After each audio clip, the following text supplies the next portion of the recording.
final como lo imaginan las películas. No vi hongos de fuego sobre ciudades. No vi un botón rojo y un hombre temblando con el dedo encima. Lo que vi fue peor, porque lo peor no siempre hace ruido. Lo peor se instala despacio, con pasos suaves, con decisiones pequeñas, con excusas razonables, con silencios que nadie discute. Y cuando al fin te das cuenta, ya no queda nada que salvar de la forma en que lo conocías. Es febrero de 2026, y te hablo desde el borde de un mapa que muchos creen eterno. Te hablo desde un lugar donde las fronteras se ven firmes, pero la realidad por dentro puede estar quebrándose sin que los ojos lo noten. Porque hay una nación que el mundo mira como si fuera indestructible, una nación que parece demasiado grande para caer, demasiado antigua para borrarse, demasiado poderosa para desaparecer. Y sin embargo lo que yo vi no fue solo un cambio de gobierno ni una crisis económica. Yo vi una sentencia, una nación que sería borrada por completo, no necesariamente del papel, sino de sí misma. Una nación que un día miraría su propio rostro y no lo reconocería. Te lo digo desde el principio, para que no te distraigas con lo superficial. Cuando hablo de ser borrada, no hablo solo de edificios derrumbados. Hablo de algo más cruel, borrada como cultura viva, como espíritu colectivo, como identidad que se transmite, borrada por dentro, hasta que su nombre sea un cascarón, y su memoria una vitrina. Y la razón, la raíz, no será una bomba, sino un juicio silencioso. Un juicio que no cae del cielo como un rayo, sino que nace de la misma tierra cuando un pueblo olvida para qué vive. Antes de seguir, haz algo simple, no cierres tu mente. No te pido fe ciega, te pido atención, porque lo que vas a escuchar no es un cuento de terror barato, es una advertencia que se siente como espejo. Y si te quedas hasta el final, vas a entender por qué no estoy hablando solo de una nación, sino de un destino que podría alcanzar a cualquiera que confunda progreso con propósito. Ahora sí, escucha. En los años en que la gente venía a mi casa, yo no hablaba como hablan los expertos con cifras y gráficas. Yo hablaba como hablan las visiones, con símbolos, con escenas, con sensaciones que se pegan a la piel. Había días en que veía tragedias con tanta claridad que me dolían los huesos, y había días en que veía el futuro como un pasillo largo lleno de puertas cerradas. Pero hubo una puerta, una sola, que siempre me helaba más que las demás. Detrás de esa puerta estaba la palabra China. No como país, no como bandera, sino como idea, como la gran promesa de un siglo, como la fábrica del mundo, como el dragón despierto, como la civilización que se levantaba con disciplina, tecnología y hambre de futuro. La gente me preguntaba por guerras, me preguntaban por líderes, me preguntaban por enfermedades, querían saber qué golpe llegaría desde fuera, y yo les repetía lo mismo, lo más peligroso no llega desde fuera. Lo más peligroso nace adentro cuando el corazón colectivo se enfría, y la vida se vuelve un trámite. Yo vi una China que parecía más brillante que nunca, y al mismo tiempo más vacía que nunca. Vi ciudades iluminadas como constelaciones artificiales, vi trenes que cruzaban como flechas, vi pantallas en cada esquina, vi una eficiencia que hacía parecer lento al resto del mundo. Pero también vi algo que no salía en las fotos. Vi almas agotadas, vi rostros sin mirada, vi millones corriendo sin saber hacia dónde, vi una sociedad que se volvía experta en control, pero torpe en alegría, y entendí la trampa. Una nación puede dominar la materia, y aún así perder lo esencial. Lo que vi fue un juicio final, pero no como sermón, sino como consecuencia. Un juicio que empieza cuando una civilización cree que puede reemplazar el sentido por el rendimiento. Cuando la vida se reduce a producción, éxito, obediencia y competencia. Cuando el valor humano se mide por resultados, por puntajes, por eficiencia, por utilidad. Cuando el amor se vuelve un lujo y la familia una carga. Cuando tener hijos deja de sentirse como esperanza y se vuelve un riesgo, un costo, una pérdida de libertad. Eso fue lo primero que vi el día en que una nación olvida cómo crear vida. No te hablo en metáforas vacías, te hablo de un patrón tan simple que da miedo. Cuando una sociedad deja de creer en el mañana, deja de traer niños al mundo. Cuando el futuro se siente hostil, la gente no siembra, y cuando no siembras, cosechas silencio. Yo vi ese silencio llegar a China. Vi escuelas cerrando en provincias enteras, no por guerra, sino por falta de niños. Vi aulas impecables sin risas. Vi columpios nuevos sin manos. Vi maestros envejecidos esperando un relevo que no existía. Vi hospitales con alas de maternidad cada vez más pequeñas y alas de geriatría cada vez más grandes. Vi ciudades que crecían hacia el cielo mientras por dentro el país envejecía como un cuerpo sin sangre joven. Y vi algo aún más inquietante. Vi que el Estado intentaba empujar la vida como se empuja una orden. Incentivos, campañas, propaganda. Tengan hijos por la patria.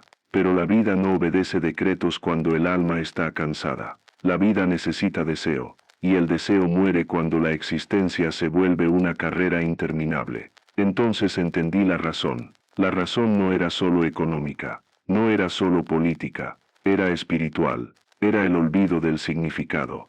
Ahora puede que tú digas, China es demasiada gente, ¿cómo va a ser borrada? Y ahí está el engaño. La cantidad puede ocultar la dirección. Un río grande puede secarse si el nacimiento se corta. No se seca en un día, se seca en generaciones. Y las generaciones, cuando se quiebran, no se reparan con discursos. Yo vi el punto de quiebre como se ve una grieta en un vaso. Al principio nadie la toma en serio. Luego un día se rompe con un golpe mínimo. Ese golpe mínimo, en mis visiones, no era una guerra. Era una suma de cosas pequeñas, cansancio, presión, soledad, miedo, falta de confianza, pérdida de fe en el relato común. Y cuando el relato muere, la nación se vuelve un conjunto de individuos encerrados, cada uno sobreviviendo, pero nadie construyendo. La segunda parte del juicio que vi fue el control convertido en religión. Te lo digo así porque eso fue lo que sentí, una devoción absoluta por vigilar, medir y predecir, como si el Estado pudiera evitar el dolor humano controlando cada movimiento. Vi cámaras como ojos, vi datos como cadenas invisibles, vi puntajes sociales como destinos, vi una sociedad donde la gente aprendía a actuar para el sistema, no para la vida. Vi que la espontaneidad se volvía sospechosa. Vi que la intimidad se volvía un riesgo. Vi que el silencio interior desaparecía, porque siempre había una pantalla mirando desde algún lugar. Y el problema del control total es que crea obediencia, sí, pero no crea amor. Crea orden, pero no crea propósito. Y cuando una civilización cree que el orden es la meta final, se condena a la esterilidad del espíritu.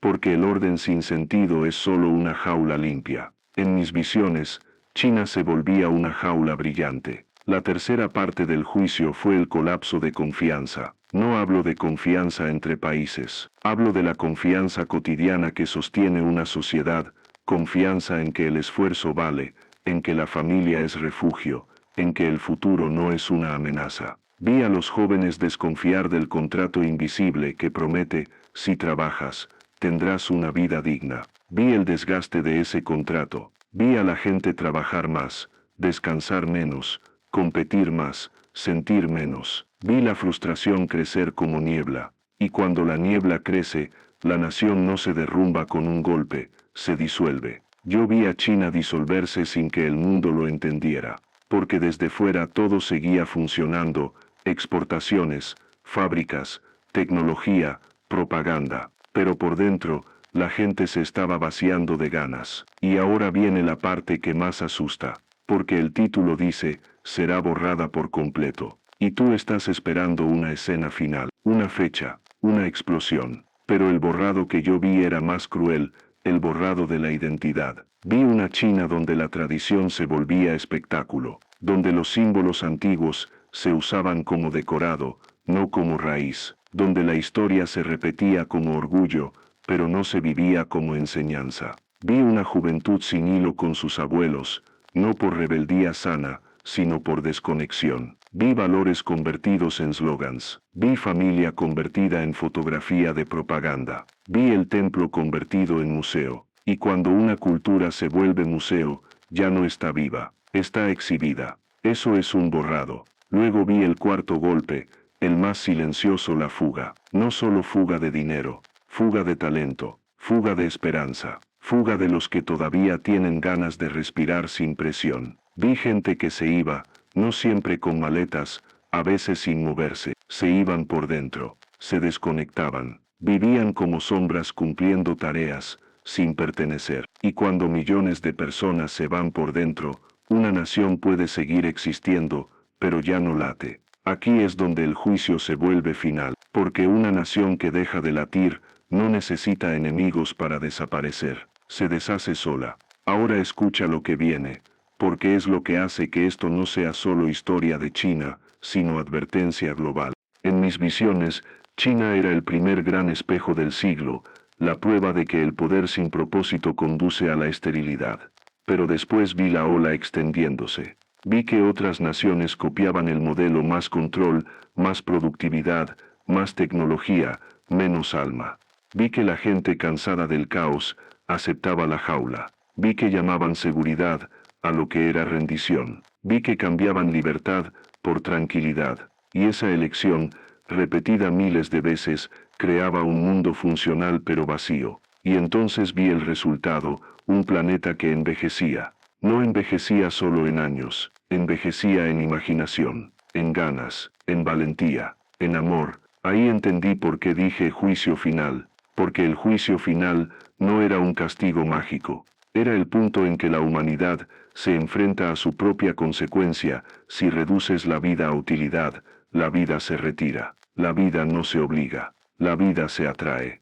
Y ahora en febrero de 2026, te preguntas, ¿dónde está la prueba? La prueba no está en una frase, está en el patrón, está en cómo la presión rompe a las personas, está en cómo el costo de vivir sube y el deseo de existir baja, está en cómo la soledad se multiplica mientras la conexión digital crece, está en cómo la gente lo tiene todo para sobrevivir, pero nada para creer. Eso es lo que yo vi en China, un país que al ganar el mundo material, estaba perdiendo su mundo interior. Pero el juicio no termina ahí, porque yo también vi la razón última, la raíz más profunda, y no es política, no es economía, es algo que la mayoría odia escuchar, porque exige responsabilidad. Vi que la razón era la separación del corazón. Una civilización puede soportar pobreza si tiene sentido, puede soportar guerra si tiene unión, puede soportar sacrificios si cree en algo mayor, pero no puede soportar vacío. El vacío mata más que el hambre,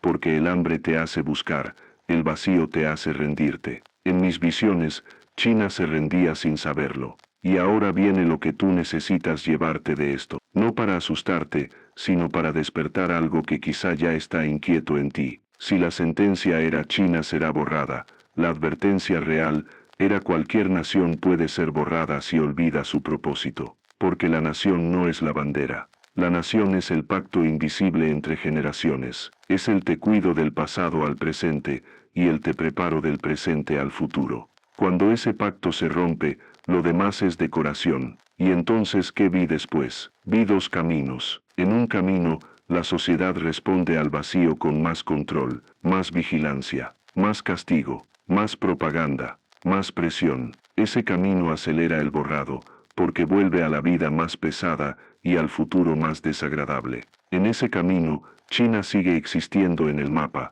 pero deja de existir como alma. Se convierte en una máquina enorme, brillante, eficiente, sin canto. Y un día, cuando el mundo mire de cerca, dirá, ya no reconozco a China. Y eso, para una civilización milenaria, es una forma de muerte. En el otro camino, vi un giro. No un giro anunciado por líderes, sino por personas comunes. Vi un regreso extraño, inesperado, casi silencioso, el regreso de lo sagrado. No como religión obligatoria, sino como reverencia por la vida. Vi jóvenes cansados de correr y empezando a buscar sentido. Vi comunidades pequeñas formándose. Vi familia volviendo a ser deseo, no obligación. Vi gente apagando pantallas para mirar el cielo. Vi arte volviendo a nacer donde antes solo había rendimiento. Vi una revolución íntima, la revolución del propósito. Y esa revolución, cuando aparece,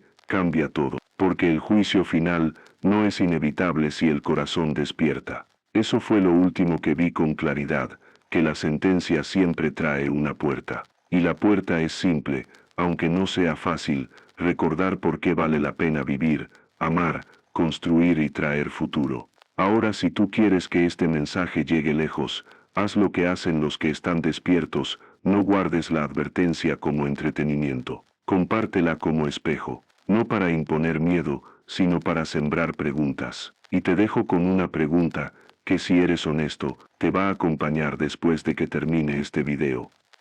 Si una nación puede desaparecer sin guerra, solo por perder su alma, ¿cuánto de tu vida estás viviendo con propósito, y cuánto estás sobreviviendo por costumbre? Porque ahí empieza todo, no en un gobierno, no en una política, no en una cifra, empieza en el corazón humano. Y si yo, una mujer ciega, pude ver esa sombra venir, no fue para asustarte, fue para que tú, que sí puedes ver, elijas mirar. Si este mensaje te removió por dentro, suscríbete. No por mí, por lo que viene. Dale me gusta para que el algoritmo no entierre estas conversaciones. Comparte este video con alguien que sientas que necesita despertar del piloto automático. Y escribe en los comentarios desde qué país me escuchas, y si tú también sientes ese frío del alma del que hablé, porque cuando lo nombramos, deja de controlarnos. Recuerda, el juicio final más peligroso no llega con sirenas.